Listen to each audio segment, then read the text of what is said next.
When I saw the map 11 cut, I immediately knew I had to try it. I thought it wasn't going to be that hard since the run is only 36 seconds long and you just kind of drive at the wall and yeet into the finish. I was wrong. First, I had to learn the beginning of the map, which turned out to be quite difficult because I suck at bobsleigh. Let's look at the world record by Hopman for what we need to do. This section is entirely dictated by needing a good path through the chicane and checkpoint. It wouldn't be possible if you took the corner staying between the red lines, but instead we enter too aggressively, which puts us too high and throws us out at the end of the turn. At the end of the next asphalt section, we take this weird line where we drive up the sausage block and then back down a little and then give a little right tap, which puts us on the left side and gives a great entry into the next turn. Mate 2002, who had the previous record, takes a much lower line through here and you can see him not getting as far left on exit, which makes the next icy tire turn much more tight for him. To get this, the world record has to release quite a lot, and in order to understand how we need to exit this asphalt section, we need to first understand the cut.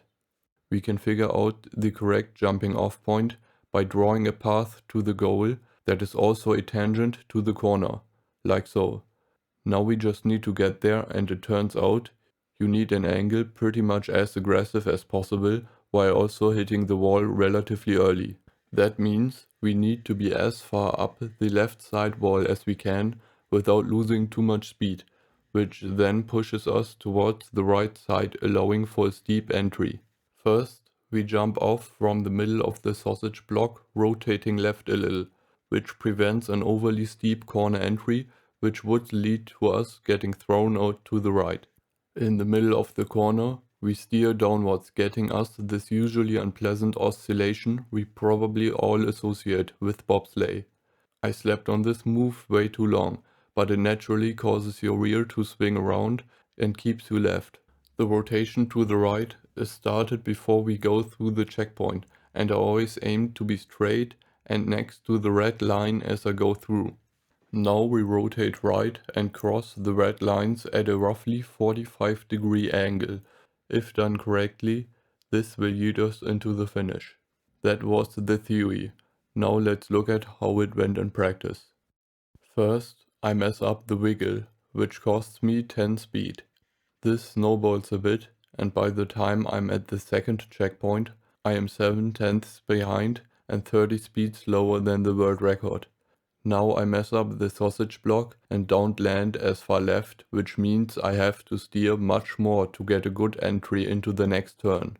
I overcorrect, first to the right, then to the left, which makes me miss the next turn a little.